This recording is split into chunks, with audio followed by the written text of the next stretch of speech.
Masya Allah, tabarakallah, kita dapat untuk bersama-sama melaksanakan daripada beberapa daripada amal-amal yang terbaik.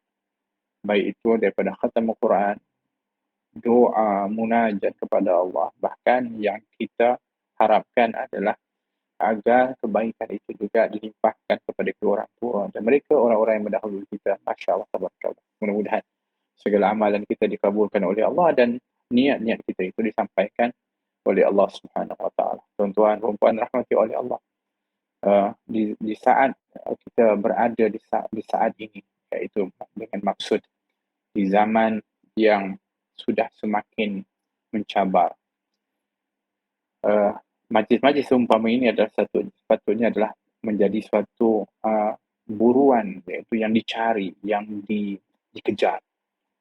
Kerana kalau melihat kepada apa yang disebutkan oleh Nabi SAW, bahawa akan sampai satu saat dan satu zaman, majlis-majlis yang mulia seumpama ini akan semakin pupus dan akhirnya akan tidak ada lagi. Sehingga orang-orang akan hidup dalam kejahilan. Allahu Akbar. Oleh kerana itu, harga dan nilai majlis ini adalah sangat mahal dan dia pasti akan dirasai kehilangannya apabila nanti sudah semakin kurang dan mungkin sampai satu saat yang tidak ada lagi program dan majlis seumpama ini. Maka agaknya bagaimana manusia? Maka Nabi telah meletakkan bahawa manusia akan hidup dalam keadaan kejahilan. Maka difahami daripada riwayat itu adalah menunjukkan betapa majlis-majlis zikir, halaqah zikir dan perkumpulan di dalam melakukan kebaikan seumpama ini adalah sepatutnya diambil peluang sungguh-sungguh. Sebelum nantinya ianya akan semakin pupus dan akan terhakis. Masya Allah, tabarakallah. Oleh kerana itu kita kena banyak-banyak bersyukur kepada Allah SWT sehingga Allah tambah tempat untuk kita diberi ruang untuk dapat slot tempat di majlis-majlis yang mulia dan banyak-banyak berdoa kepada Allah. Allahumma a'inni atau Allahumma a'inna ala zikrika wa syukrika wa husni ibadatik. Dan kita banyak-banyak doa minta tolong Allah. Jadikan kita ni mudah untuk berzikir, berkumpul dengan orang-orang yang berzikir kepada Allah dan juga menjadi orang yang bersyukur dan melakukan sebaik-baik ibadah kepada Allah Subhanahu Wa Taala. Dan ini adalah doa yang diajarkan oleh Rasulullah SAW kepada kekasihnya, yakni sahabat yang dikasihi Sayyidina Mu'adz bin Jabal radhiyallahu anhu. Tuan-puan dan rahmati oleh Allah, sebetulnya di zaman ini yang paling penting juga di antaranya adalah kita nak beramal. Ini yang kita nak kena buat. Kita nak kena beramal. Bukan zaman yang kita nak banyak cakap. Bukan zaman yang banyak kita nak berdebat dan berbalah. Tapi zaman ini, saat ini adalah saat untuk kita beramal. Maka gunakan setiap waktu yang kita ada ini untuk kita isi di dalamnya amal. Walaupun dengan hanya menyebutkan subhanallah. Walaupun dengan hanya menyebut Allah, kerana waktu yang berlalu itu akan dipertanggungjawabkan. Kalau dia kosong, maka akan menjadi penyesalan nanti di yaumul qiyamah. Kalau dia kosong, tapi kalau dia bukan kosong, tapi diisi. Tapi yang diisi adalah merupakan perkara yang tak baik. Allah, maka lebih lagi dahsyat keadaannya. Maka isilah setiap ruang kosong yang ada itu dengan amal. Maka macam mana kita nak mengisi dengan amal ini? Bagaimana kita ni waktu supaya kita punya waktu disebutkan waktu yang berkualiti? Maka oleh kerana itulah disebutkan orang kalau Allah Subhanahu Wa Taala nak berikan kepadanya kebaikan, Allah akan berikan dia keberkatan waktu. Waktunya berkat.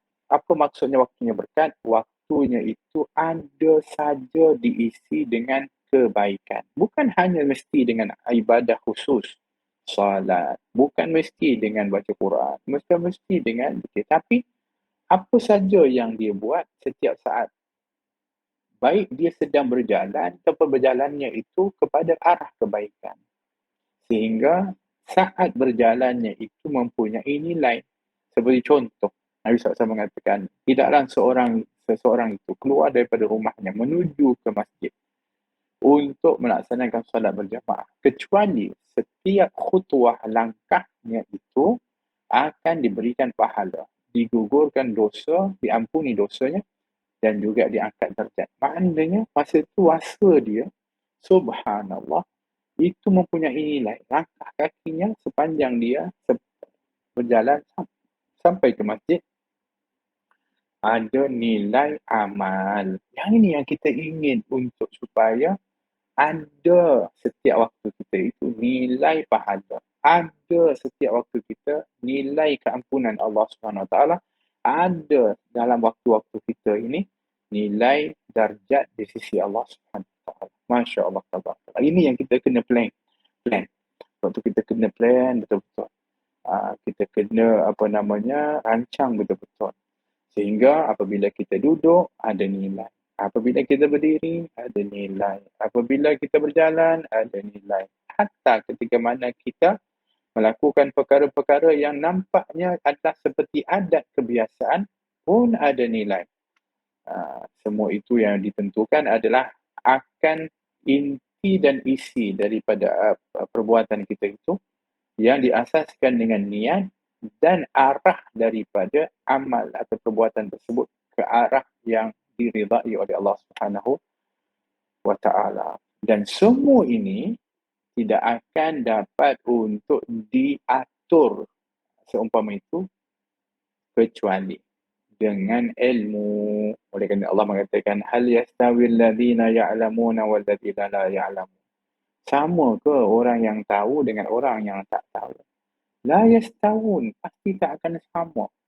Tak akan sama orang yang ada ilmu dengan orang yang tak ada ilmu. Sebab tu orang ada ilmu, dia apa pun yang dia buat, maka diisi setiap ruang waktunya itu dengan ilmunya yang dia tahu bagaimana untuk nak mengisinya sebab dia ada ilmu, maka semuanya akan mempunyai nilai di sisi Allah Subhanahu Wa Taala. La ilaha illallah. Masya Allah, tabarakallah. Yang ini yang kita nak dapatkan daripada perkara itu, maka alhamdulillah kalau ke mana kita ni selalu dipilih untuk berada dalam majlis-majlis ini, seumpama ini, kita bukan hanya berzikir, kita bukan hanya bertahlil, kita bukan hanya berselawat, kita juga akan sedikit diberikan ingatan dan pesanan dan panduan kepada kita. Allahu Akbar. Alangkah istimewanya daripada program seumpama ini. Tuan-tuan, rahmatullahi Allah. Oleh kerana itu disebutkan, sesungguhnya Allah menyembunyikan 3 perkara di dalam 3 perkara. Jadi itu yang sebabnya kita nak supaya jangan kita ni melepaskan daripada kesedaran ini. Allah menyembunyikan rahmatnya, ridhanya dalam satu-satu kebaikan. Sebab itu kita tak mahu lepaskan peluang, apa saja ada peluang kebaikan, di mana kita berada, apa pun kita sedang buat, isi dia. Sebab jangan kita kata, alah ini amalan ni nantilah, kecil dia, sikit dia, tak ada apa-apa sangat. Tak. Allah menyembunyikan ridhanya dalam satu-satu amal, dalam satu-satu kebaikan. Maka oleh kerana itu, jangan kamu memperkecilkan apa pun peluang kebaikan yang kamu dapat, kamu boleh buat. Kerana kalau kamu buat kebetulan adanya ridha Allah, maka subhanallah, kalau ada ridha Allah, maka Allah akan ampunkan segala dosa. Allah akan rahmati. Maka tidak hairan kalau ada orang yang buat satu kebaikan, banyak kesalahan, tapi dia dimasukkan ke dalam syurga oleh Allah SWT. Kenapa? Kerana kebaikan yang dilakukan itu bertepatan dengan ridha Allah SWT. Maka Allah rahsiakan. Untuk supaya apa? Supaya kita sentiasa berusaha untuk melakukan kebaikan yang mudah-mudahan berbetulan dengan ridha Allah Subhanahu Wa Taala. Yang kedua, yang ini menakutkan kita dan ini perlu untuk kita bimbang dan ini perlu untuk kita letakkan ini sebagai satu ingatan kepada kita. Dan Allah menyembunyikan murkanya. Allah, kalau Allah murka maknanya apa? Akan Allah tidak berikan rahmat. Allah SWT tidak akan berikan keampunan. Allahu Akbar. Dan Allah akan azab. Allah menyembunyikan murkanya dalam satu-satu kesalahan. Bermakna ada kesalahan, ada maksiat yang tersembunyi murka Allah. Maksiat yang mana? Wallahu a'lam. Semua maksiat dimurkai oleh Allah. Tapi ada satu maksiat yang sangat dimurkai oleh Allah. Tersembunyi dalamnya murka Allah. Yang kalau berbetulan seorang itu, dia buat satu maksiat yang di dalamnya itu ada kemurkaan yang besar dari Allah. La ilaha illallah. Maka dibimbangi dia akan habis terhapus semua kebaikan dan pahalanya dan dia akan dimurkai sehingga dia akan dicampakkan dengan adab yang sangat dahsyat. Jadi oleh kerana itu jangan kita memperkecilkan satu-satu dosa. Oh, ini dosa kecil je, ini tak apa, alah ini sikit je. Jangan takut kalau di situ adanya murka Allah Subhanahu Wa Taala. Kan ketika mana seorang kata ada seorang perempuan bagusnya ibadah dia kepada Allah, malamnya tahajud, siang puasa, tapi dia selalu dia ada kucing, dia kurung kucingnya tak diberi makan, tak dibiarkan mencari makan sehingga kucingnya mati. Kata Nabi, dia akan dimasukkan ke dalam neraka, kata Nabi. La ilaha illallah. Nampak macam kecil dan dia rasa dia salah dengan haiwan, tapi di situ adanya murka Allah Subhanahu Wa Taala. Oleh kerana itu jangan memperkecilkan satu-satu maksiat kerana dibimbangi adanya tersembunyi murka Allah Subhanahu Wa Taala. Dan yang ketiganya, Allah menyembunyikan cintanya, kasihnya kepada hamba-hambanya. Bermakna di kalangan semua hamba-hamba Allah itu ada yang disebutkan aulia Allah, kekasih-kekasih Allah. Siapa ke aulia Allah? Naam, orang yang saleh, orang yang banyak ibadah, orang yang orang yang beralim. Naam mungkin, tapi Allah sembunyikan. Siapa? Mungkin ada orang yang dilihat ialah biasa-biasa berjalan dia itu dengan pakaian yang kita nampak lusuh biasa. Kan? Yang sehingga kadang-kadang kita pun pandang remeh kepada dia, tidak menghormati dia, sehingga bahkan ada yang mencerca dan merendahkan dia. Tapi rupa-rupanya dia adalah waliullah. Allah kasih kepada. Kerana Allah nak kasih kepada hamba itu haknya Allah Subhanahu Wa Taala. Allah yang nak pilih siapa yang dikasihi. Dan kalau kebetulan yang kita lekehkan, bahkan mungkin yang kita caci, yang kita sakiti, itu yang kita sangka dia ni adalah orang yang rendah, orang yang hina, tapi kebetulan itu adalah kekasihnya Allah Subhanahu Wa Taala. Maka Allah Subhanahu Wa Taala menegaskan dalam hadis kursi, man adani waliyan faqad adantuhu fil harbi.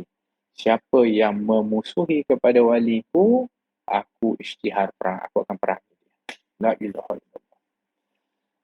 Dan ini bukti ketika sahabat tanya, adakah orang seperti itu yang kata Nabi, ada orang yang dia berdebu kusut masai, yang mana dia itu kalau melewati kamu, kadang-kadang terlanggar kamu macam tak pedulikan dia, langgar dia tu, nantak dia lah. Orang ni berdebu-debu, kotor. Lau aqsama 'ala Allahi la abarrah. Kalau dia tadah tangan minta kepada Allah, Allah akan kabulkan. Sahabat pun terkejut. Ya Rasulullah, adakah orang itu di zaman kita ini? Kata Nabi, ada. Siapa? Namanya Uwais Al-Qarni. Oh, ternyata betul. Uwais Al-Qarni ini di kampung dia di Qaran di Yaman. Itu orang pandang rendah kepada dia. Atau ada orang yang mengatakan dia gila. La ilaha illallah. Tapi kata Nabi, dia itu memang nampak dihina di dunia dan rendah di dunia. Tapi di langit dia adalah yang paling dia sangat mulia. Masya Allah, terkenal, masyhur di sisi ahli langit, para malaikat, dan dia adalah mulia di sisi Allah Subhanahu Wa Taala. Oleh kerana itu janganlah kamu merendah-rendahkan siapapun. Janganlah kamu tidak menghormati siapapun kerana mungkin orang yang kita rendahkan dan orang yang kita tak hormati itu adalah merupakan waliullah, kekasihnya Allah SWT, sehingga takut-takut kita menyakiti mereka dan akhirnya Allah akan murka kepada kita. Jadi ini adalah merupakan pesanan-pesanan penting. Kadang-kadang di zaman ini perlu untuk sentiasa diulang-ulang pesanan seperti ini kerana kita sudah berada pada zaman yang terbuka, yang pada saat ini kadang-kadang orang sudah mula meringankan daripada perkara-perkara seumpama ini, maka ianya lah yang menjadi sebab akhirnya ditimpakan daripada musibah dan sebagainya, tak perasan kerana kadang-kadang perkara yang diambil remeh itu mengundang daripada murkanya Allah Subhanahu wa taala. Tuan-tuan dan puan-puan rahmati Allah, marilah kita sama-sama boleh berjuang pada petang yang mulia pada Jumaat, saat yang mustajab, saat Fatimiyah ini, untuk kita berselawat kepada dan salam kepada baginda Rasulullah sallallahu alaihi wasallam. Ya, mudah-mudahan sebagaimana diriwayatkan, dan siapa yang berselawat dengan sirah ini sebanyak 80 kali, Allah akan mengampuni dosanya selama 80 tahun. Dan juga ingin ambil kesempatan untuk mendoakan kepada Habib Muhammad bin Sheikh Al-Junaid yang sedang sakit. Mudah-mudahan Allah SWT berikan sabar, tabah, diberikan lutuf, kelembutan oleh Allah Subhanahu Wa Taala menghadapi ujian ini dan juga keluarganya. Dan juga kita doakan juga kepada adinda saya, Sharifah Najihah Syed Osman Al-Khirit, yang diuji dengan patah kakinya. Mudah-mudahan insya-Allah itu menjadi kafarah, digugurkan dosanya, naikkan derajatnya oleh Allah Subhanahu Wa Taala dan diberikan kemuliaan oleh Allah Subhanahu Wa Taala dengan ujian yang Allah berikan, sehingga akhirnya mudah-mudahan Allah Subhanahu Wa Taala jadikan dia ahli jannah, orang-orang yang dimasukkan ke dalam syurga. الله الله يا الله